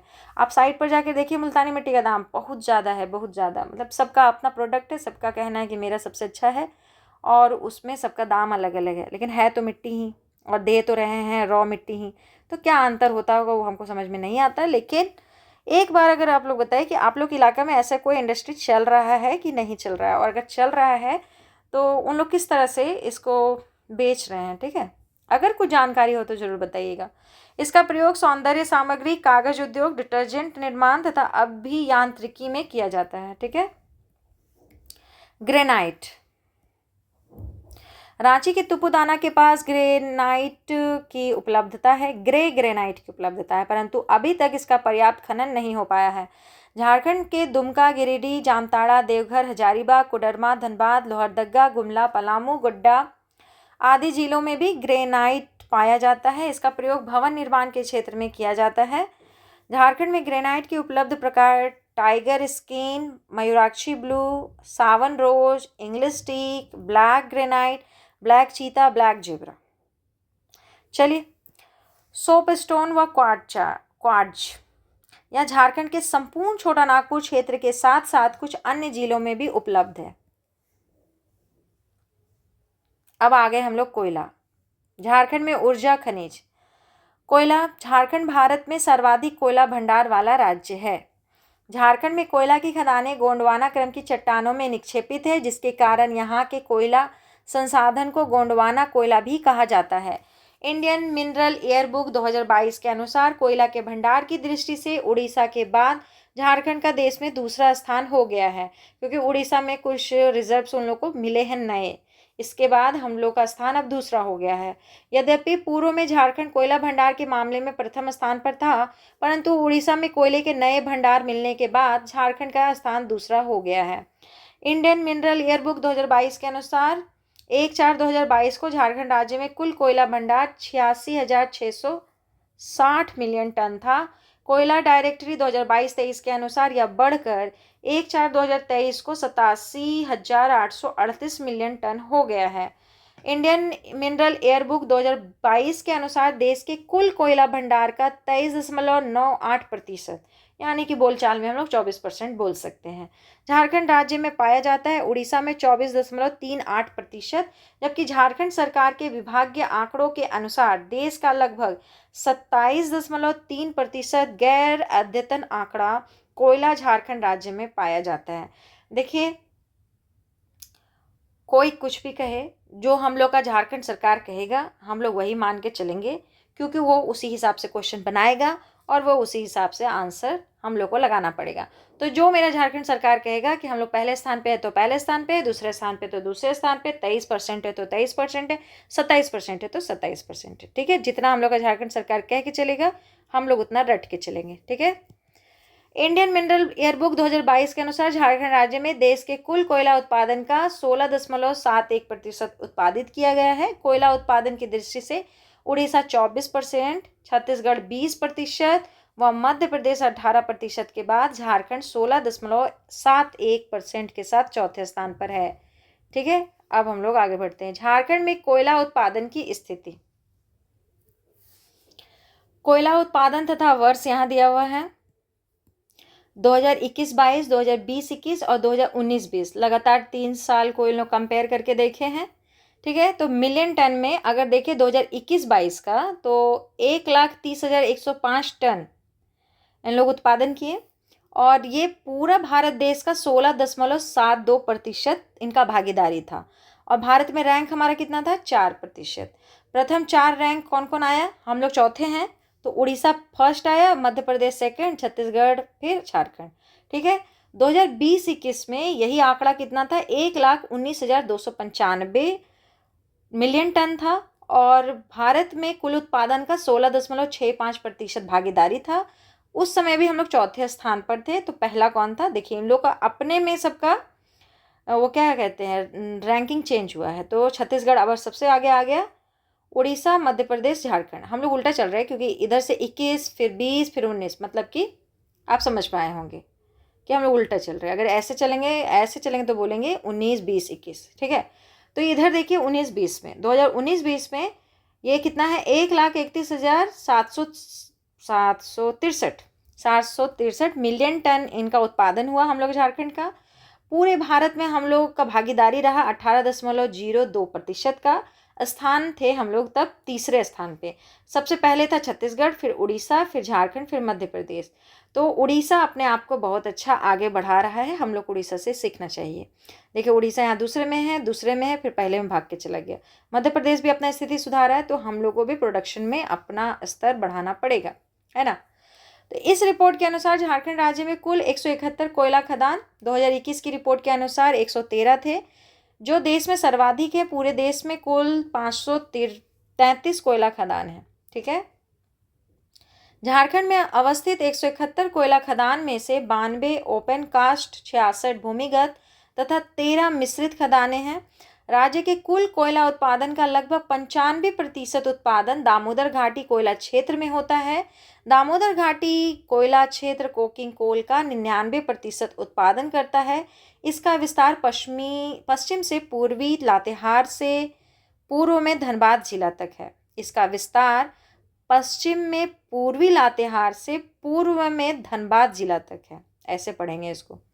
इसका विस्तार पश्चिम में पूर्वी लातेहार से पूर्व में धनबाद जिला तक है, ठीक है। दामोदर घाटी क्षेत्र में कोयला की कुछ प्रमुख खदानें पिपरवार, सराधु तथा मगध, अशोक, संघमित्रा, आम्रपाली तथा चंद्रगुप्त। लग रहा है जैसे कि हम लोग मगध साम्राज्य में चले गए, नहीं। मगध, अशोक, संघमित्रा, आम्रपाली तथा चंद्रगुप्त। जब भी ऐसा नाम मिले ना, फटाक से बोलिए कि खदान है, ठीक है। कि अवस्थिति टंडवा चतरा क्षेत्र में है तथा सिकनी व तुबेद लातेहार जिला में अवस्थित कोयला खदानें हैं। ये सभी क्षेत्र उत्तरी कर्णपुरा कोलफील्ड एरिया के अंतर्गत आते हैं। अब हम लोग आगे बढ़ेंगे। झारखंड में सर्वप्रथम कोयला खनन दामोदर नदी घाटी निगम क्षेत्र के अंतर्गत झरिया में 1894 ईस्वी में आरंभ हुआ। झरिया धनबाद में कोयला का प्रचुर भंडार है तथा यहाँ से कोयला का सर्वाधिक उत्पादन होता है। झरिया पूरे झारखंड के कोयला उत्पादन का 60% उत्पादित करता है। झरिया की कोयला खदानें प्राइम कोकिंग कोल के प्रचुर भंडार हेतु प्रसिद्ध हैं, जो ब्लास्ट फार्नेस में प्रयोग किया जाता है। झरिया क्षेत्र भारत कोकिंग कोल लिमिटेड के अंतर्गत आता है। राउरकेला के इस्पात कारखाने को बोकारो से कोयले की आपूर्ति की जाती है। झारखंड में बिटुमिनस एवं एंथ्रासाइट दोनों किस्मों का कोयला पाया जाता है। पूछे कि ज़्यादा कौन मिलता है, तो हम लोग यहाँ बिटुमिनस मिलता है। और जानिएगा कि एंथ्रासाइट सबसे अच्छा कोयला होता है। बिटुमिनस कोयले में 78% से लेकर 86% तक कार्बन का अंश होता है, जबकि एंथ्रासाइट कोयले में 94% से लेकर 98% तक कार्बन का अंश होता है। गिरिडीह का करभरी कोलफील्ड अच्छी गुणवत्ता वाले धातुकर्म कोयला के लिए प्रसिद्ध है। झारखंड के खनिजों से प्राप्त कुल राजस्व का 75% हिस्सा केवल कोयले से प्राप्त होता है, ठीक है। झारखंड में विभिन्न कोयला परियोजनाओं का संचालन विदेशी सहायता से किया जा रहा है। तो अब हम लोग देखते हैं कि कौन कौन सी कंपनी कहाँ कहाँ संचालन कर रही है परियोजना का। तो झारखंड के विभिन्न कोयला खदानों का संचालन करने वाली प्रमुख कोल कंपनियां, अगर पहले बोले देश या संगठन, तो रूस कहाँ 2 जगह परियोजना चला रहा है। झरिया से कुमारी OCP कोयला क्षेत्र तक का विकास और झरिया से सीता नाला कोयला क्षेत्र का विकास। कोई पूछे तो बोलिएगा देश या संगठन कौन सा, रूस। विश्व बैंक के मदद से क्या क्या चल रहा है, झरिया कोकिंग कोयला परियोजना, रजरप्पा परियोजना, राजमहल परियोजना, दामोदर परियोजना, कतरास परियोजना, ठीक है। अब हम लोग आगे बढ़ते हैं। उत्पादन की दृष्टि से झारखंड का सबसे बड़ा कोयला की खान झरिया तथा क्षेत्रफल की दृष्टि से सबसे बड़ा कोयले की खान कर्णपुरा है, ठीक है। दोनों याद रखिए, उत्पादन झरिया में सबसे ज़्यादा हो रहा है और क्षेत्रफल सबसे बड़ा कर्णपुरा का है। अब देखिए यहाँ झारखंड के प्रमुख कोयला क्षेत्र में कोयला की उपलब्धता है। तो अब इसको आप लोग खुद से पढ़ लीजिए कि क्या है, कितना है, नंबर अगर याद करना है तो कर लीजिए, ठीक है। इसको हम पॉज कर देते हैं। तो देखिए जो भी डाटा है सब तो मिलियन टन में लिखा हुआ है। 1-2 ठो पढ़ लीजिए, अगर याद हो जाए तो बढ़िया है, नहीं तो बाकी पूरा रटने का आवश्यकता होता नहीं है। तो देखिए झरिया का याद करके चलेंगे। ये कितना लिखा हुआ है, 19,533 मिलियन टन है। उत्तरी कर्णपुरा देखिए क्वेश्चन पूछा हुआ है, 19,812 मिलियन टन यहाँ है। उसके बाद राजमहल क्षेत्र में 18,852 मिलियन टन, दक्षिणी कर्णपुरा में 8,394, पूर्वी बोकारो में 8,292 और पश्चिमी बोकारो में 5,218। बाकी कम है। डाल्टनगंज में 144 है। ये सब याद हो जाएगा और याद करके क्या कीजिएगा, पूछेगा ही नहीं, पूछेगा तो देखा जाएगा। देखिए झारखंड के प्रमुख कोल फील्ड्स, अगर ये मैप आपके में दिया है तो बहुत अच्छा है, नहीं दिया है तो स्क्रीनशॉट ले लीजिए इसका, थोड़ा छोटा कर देते हैं। हाँ, तो अगर आपको इस पुराने वाले एडिशन बुक में ये दिया है तो रहने दीजिए, और नहीं दिया है तो फिर स्क्रीनशॉट रख लीजिए, बहुत अच्छा रहेगा समझने के लिए कि कौन सा खदान कहाँ पर है। जब भी पढ़िए एक बार मैप को देखिए, धीरे धीरे चीज़ें मन में बसता है। ठीक है, तो चलते हैं हम लोग आगे।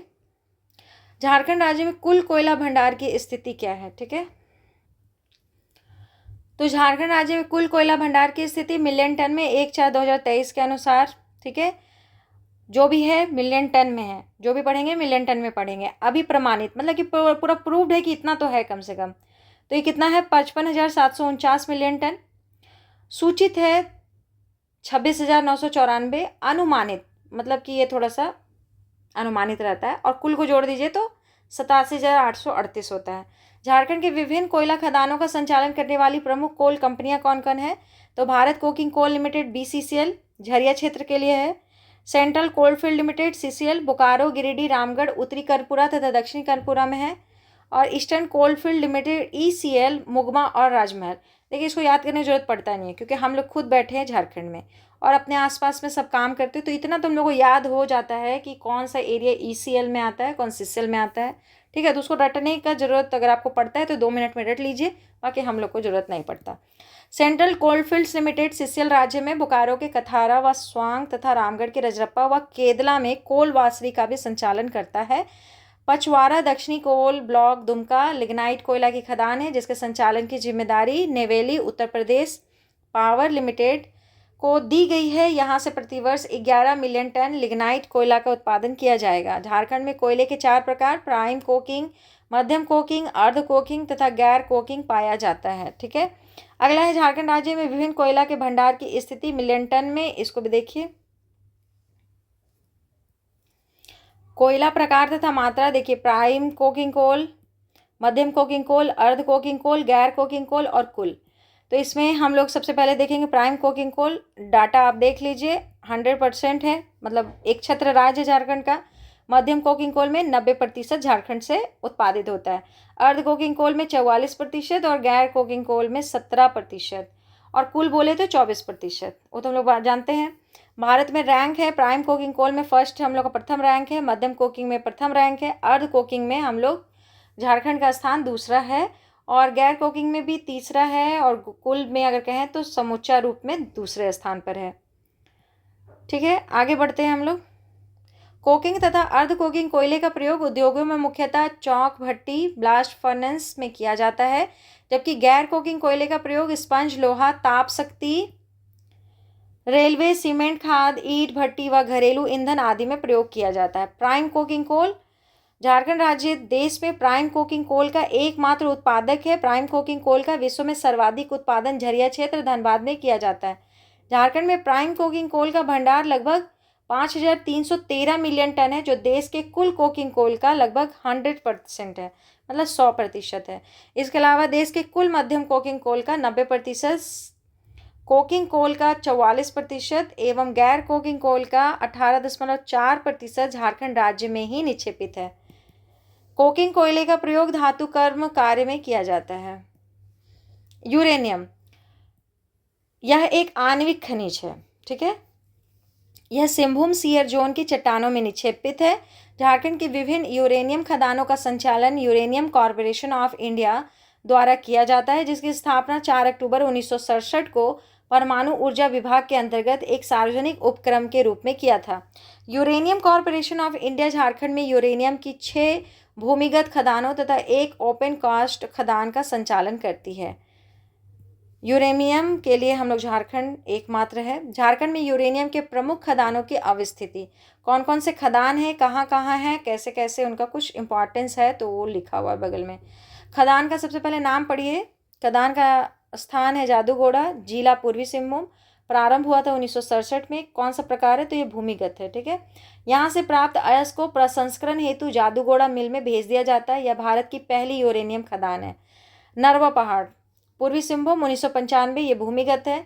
पहला पूर्णतः यांत्रिकृत खदान है। भारत के सबसे आधुनिक खदानों में से एक। यहाँ से प्राप्त अयस्क को प्रसंस्करण हेतु जादूगोड़ा मिल में भेज दिया जाता है। तुरामडी, पूर्वी सिंहभूम, 2003 में। भूमिगत जादूगोड़ा से 24 किलोमीटर पश्चिम में अवस्थित यहाँ से प्राप्त अयस्क को प्रसंस्करण हेतु तुरामडी मिल में भेज दिया जाता है। देखिए, यूरेनियम से ना बहुत बीमारी भी हो जाता है, वहाँ के लोकल लोगों को बहुत बीमारी होता है इसमें। बागजाता, पूर्वी सिंहभूम, 2008। भूमिगत यहाँ से प्राप्त अयस्क को प्रसंस्करण हेतु जादूगोड़ा मिल में भेज दिया जाता है। फिर है भाटिन, पूर्वी सिंहभूम में है, ये ब्लैंक रह गया। भूमिगत जादूगोड़ा से 3 किलोमीटर की दूरी पर अवस्थित यहाँ से प्राप्त अयस्क को प्रसंस्करण हेतु जादूगोड़ा मिल में भेज दिया जाता है। बांडू हुरंग, पूर्वी सिंहभूम, 2009। ओपन कास्ट, ये भूमिगत सब था, अब ये जो है ओपन कास्ट है। अगर कभी इसका नाम देके पूछ ले तो याद रखिएगा ओपन कास्ट है। तुरामडी खदान से संलग्न अवस्थिति यहाँ से प्राप्त अयस्क को प्रसंस्करण के लिए तुरामडी मिल में भेज दिया जाता है। मोहुल्डू, सरायकेला खरसावां, 2012 में इसका स्थापना। भूमिगत जो था UCIL द्वारा आधुनिक भूमिगत खादान के रूप में विकसित, यहाँ से प्राप्त अयस्क को तुरामडी मिल में भेज दिया जाता है। ठीक है, यूरेनियम जो है बहुत यहाँ बीमारी करता है। इस पर रिलेटेड एक बुक और फिल्म भी बना था, उसका नाम आप कमेंट कीजिएगा। भारत में यूरेनियम का सर्वाधिक उत्पादन लगभग 100% झारखंड राज्य में ही किया जाता है। भारत के लोगों को ये पता होना चाहिए कि जिस यूरेनियम के दम पर हम लोग बहुत सारे अपने मिसाइल से सब बनाते हैं, चाहे कोई भी हम लोग परमाणु हथियार बनाते हैं, उसमें झारखंड के लोगों का कितना योगदान है, और जो भी सर्वाइव करते हैं वही करते हैं। जैसे कि अगर आप पहले आप लोग जो पढ़े थे, तो हम लोग पढ़े थे कि परमाणु परीक्षण पोखरण में हुआ था। पोखरण जो स्थान है ना, वहाँ भी रेडियो एक्टिव पदार्थ इतना फैल गया है कि वहाँ के लोकल लोगों में कैंसर बहुत भारी मात्रा में देखा जाता है। तो पूरे देश को ये बात पता होना चाहिए कि जिस छोटे से जगह के कारण आप पूरे वर्ल्ड में स्वतंत्र फील करते हैं या बहुत स्टेबल और मजबूत फील करते हैं, तो उसका जो क्या कहते हैं, उसको क्या बोलते हैं, कि उसका कोई कर्ज चुका रहा है, उसके लिए कोई सफ़र कर रहा है। तो एक तो हमारा जादूगढ़ा भी सफ़र कर रहा है, और पोखरण के लोग भी बहुत सफ़र करते हैं, क्योंकि वहाँ जो इन लोग परीक्षण करते हैं, उसके बाद रेडियो एक्टिव जो चीज़ें होती हैं, मिट्टी, पानी, हवा में वहाँ घुल जाता है, उससे वहाँ के लोग काफ़ी बीमार होते हैं। हमारे जादूगोड़ा में भी आप जाके देखें तो वहाँ की स्थिति भी बहुत अच्छी नहीं रहती है। तो ऐसा लगता है कि सरकार को वहाँ के लिए थोड़ा स्पेशल काम करना चाहिए, है ना। जब देश को, राज्य को इतना फ़ायदा होता है वहाँ से, जो कहीं से नहीं हो सकता। फ़ायदा तो छोड़िए, ऐसी चीज़ है जो आप ढूंढते रह जाएंगे, आपको दुनिया में कहीं नहीं मिलेगा, वहीं से मिलेगा। तो वहाँ के लोगों को केयर करना भी आप ही का काम है। ये रिस्पॉन्सिबिलिटी सबको समझना चाहिए, है कि नहीं। चलिए, झारखंड सार संग्रह का अब ये एक मैप है, इसको आप स्क्रीनशॉट ले लीजिए। अगर स्क्रीनशॉट नहीं लेना है और आपके बुक में है तो छोड़ दीजिए, ठीक है। बाकी आप इसको देखिए, जब भी पढ़िएगा कोई तो आप इसको रिलेट कर पाइएगा, ठीक है। अब हम लोग पढ़ेंगे थोरियम के बारे में। थोरियम, यह एक आणविक खनिज है। झारखंड के रांची, पठार और धनबाद में इसका विस्तार है, ठीक है। थोरियम के बारे में, इल्मेनाइट, यह एक आणविक खनिज है तथा टाइटेनियम का प्रमुख अयस्क है। यह रांची में पाया जाता है। देश के कुल इल्मेनाइट का 0.12% झारखंड राज्य में उपलब्ध है। इसका प्रयोग अंतरिक्ष यान, titanium paint, printing ink, fabric, plastic व कॉस्मेटिक वस्तुओं आदि के में इसका प्रयोग होता है। बेरिलियम या बेरिल नामक खनिज प्रस्तर से प्राप्त होता है। झारखंड के कोडरमा तथा गिरिडीह जिले में बेरिलियम पाया जाता है। इसका प्रयोग aircraft disc brake, aircraft satellite, अंतरिक्षयान, परमाणु रिएक्टर, परमाणु हथियार आदि के निर्माण में किया जाता है, ठीक है। तो हम लोग बेरिलियम पढ़ लिए, इल्मेनाइट पढ़िए। अब हम लोग पढ़ेंगे जिरकॉन, ठीक है। जिरकन या जिरकॉन अपर्दन तथा रूपांतरण की प्रक्रिया में भी सुरक्षित रह जाते हैं, अतः ये पिछले भूगर्भिक प्रयोग प्रक्रियाओं की सूचनाएं भी संरक्षित रख लेते हैं। इसी कारण इनका उपयोग भूगर्भ वैज्ञानिक चट्टानों की आयु का पता लगाने हेतु किया जाता है, ठीक है। इसका प्रयोग इंजन, इलेक्ट्रॉनिक्स, अंतरिक्षयान व सैरामिक उद्योग में किया जाता है। इसकी प्राप्ति झारखंड में रांची तथा हजारीबाग जिले से होती है। आगे बढ़ेंगे, आगे देखिए, झारखंड राज्य खनिज विकास निगम लिमिटेड। झारखंड राज्य सरकार द्वारा खनिज संसाधनों के विकास एवं उनके समुचित उपयोग के उद्देश्य से झारखंड राज्य खनिज विकास निगम लिमिटेड JSMDC का गठन किया गया है। झारखंड राज्य खनिज विकास निगम द्वारा राज्य के विभिन्न स्थानों पर कई परियोजनाओं की स्थापना की गई है, जिसका विवरण निम्नवत है। तो परियोजना का नाम पढ़िए, स्थान पढ़िए, जिला पढ़िए, याद कर लीजिए, क्वेश्चन पूछेगा। सिकनी कोयला परियोजना कहाँ है? स्थान सिकनी है और जिला लातेहार है। बेती बंगड़ा चूना पत्थर परियोजना पतरातू में है और जिला रांची। काइनाइट परियोजना बहरागोड़ा पूर्वी सिंहभूम। सेमरस सलतुआ चूना पत्थर परियोजना डाल्टनगंज पलामू। विश्रामपुर ग्रेफाइट परियोजना विश्रामपुर पलामू। चंडूला शिमला गोड़ा स्टोन चिप्स परियोजना बरहरवा साहिबगंज। ग्रेनाइट पॉलिशिंग उद्योग तुपुदाना रांची। देखिए 2 क्वेश्चन तो यहीं से मिल गया कि एक लातेहार वाला क्वेश्चन और एक तुपुदाना वाला पूछा हुआ है। तो बाकी बैठ करके 2 मिनट लगेगा आपको याद करने में, इसको याद कर लीजिए। अगर नहीं करना है तो पेपर पे लिख के कहीं टांग दीजिए, रोज़ धीरे धीरे याद हो जाएगा। यानी कि एक पेपर पे ना लिख करके उसको जहाँ स्टडी करते हैं, चाहे जहाँ थोड़ा बहुत देर बैठते हैं, खाना खाते वक्त या कुछ, तो वहाँ पे नज़र जाता है, वहाँ पे उसको चिपका दीजिए और धीरे धीरे देखते देखते चीज़ें याद हो जाती हैं। मेरे को जो भी चीज़ ऐसा हो जो नहीं याद होता है, जो हमको लगता है कि अब हमसे नहीं होगा, उसके लिए हम यही काम करते हैं और धीरे धीरे हमको याद हो जाता है। झारखंड राज्य खनिज विकास निगम ने वेदांता समूह के साथ एक समझौता ज्ञापन किया, जिसके तहत वेदांता समूह के द्वारा मनोहरपुर पश्चिमी सिंहभूम में एक इस्पात संयंत्र की स्थापना प्रस्तावित है। झारखंड में खनिज भंडार की स्थिति देखिए, खनिज भंडार की जो स्थिति है इसको आप यहाँ से देख लीजिए कि क्या हाल है इसका, और आप स्क्रीनशॉट लेना है तो ले लीजिए, आपके बुक में है तो फिर मत लीजिए, और इसको एक एक करके पढ़ लीजिए, ठीक है। और अगर टेबल बिल्कुल समझ में नहीं आए और लगे कि मैम आप बता दीजिए, तो आप कमेंट कर दीजिएगा, हम बता देंगे, जो स्तर पे हम जानते हैं उतना पे बता देंगे, ठीक है। बाकी आप समझ ले तो अच्छा है। अन्य तथ्य, घाटशिला तांबा गलन संयंत्र पूर्वी सिंहभूम में सह उत्पाद के रूप में सेलेनियम तथा टेल्यूरियम का उत्पादन किया जाता है। इंडियन मिनरल एयरबुक 2022 के अनुसार देश के कुल एपेटाइट भंडार का 34% झारखंड राज्य में है। झारखंड राज्य में प्राकृतिक गैस के रूप में कोल्ड बेड मीथेन का अल्प मात्रा में उत्पादन किया जाता है। पिछले वर्ष की तुलना में 2020-21 में इसके उत्पादन में 60% की कमी आई है। झारखंड राज्य में कोल बेड मीथेन का उत्पादन झरिया तथा बोकारो में किया जाता है, ये इंपॉर्टेंट है। झारखंड में कोल गैसिफिकेशन परियोजना, कोयला मंत्रालय ने ईस्टर्न कोलफील्ड लिमिटेड ECL के साथ मिलकर कास्ता कोल ब्लॉक जामताड़ा में भूमिगत कोल गैसिफिकेशन की देश की पहली पायलट परियोजना प्रारंभ किया है। यहाँ CMPDI के द्वारा अनुसंधान व विकास का कार्य किया जा रहा है। इस परियोजना में कनाडा की कंपनी एग्रो एक्सर्स क्या लिखा हुआ है, एक्सर्जी टेक्नोलॉजी इनकॉर्पोरेटेड, फिर से पढ़ेंगे, company agro exergy technology incorporated तकनीकी साझेदार के रूप में कार्य कर रही है। इस परियोजना द्वारा सिंथेटिक गैस निकालकर इसका उपयोग ऊर्जा व रसायन उद्योग में किया जाएगा। यहाँ से प्राप्त सिंथेटिक गैस की प्रोसेसिंग के बाद उसे अमोनिया व हाइड्रोजन में परिवर्तित किया जा सकेगा, जो हरित गैस की श्रेणी में शामिल किया जाता है, ठीक है, ग्रीन गैस। अब हम लोग पढ़ेंगे पूर्वी सिंहभूम झारखंड में रेयर अर्थ धातु स्कैंडियम व येट्रियम का अल्प मात्रा में उत्पादन किया जाता है। झारखंड राज्य में ड्यूनाइट व पायरोक्सेनाइट का भी अल्प मात्रा में उत्पादन किया जाता है। झारखंड में खनिजों के नवीन खान जो हैं, यूरेनियम के सरायकेला खरसावां तथा सिंहभूम में, यूरेनियम अयस्क सीताडांगा व इचड़ा गांव जादूगढ़ा, प्लेटिनम के लिए किंकेल तथा कुरडेगा सिमडेगा मानभूम, क्वार्जाइट सोपस्टोन पायरोक्सिनाइट के लिए टुआ डुंगरी पूर्वी सिंहभूम, और ब्लू डॉट लॉ अयस्क के लिए हाथूजोला पूर्वी सिंहभूम। देखिए नया खदान है तो फिर थोड़ा सा चांसेस बन जाता है ऐसे क्वेश्चन पूछने का, क्योंकि अभी तक जो नहीं पूछा है वो पूछेगा।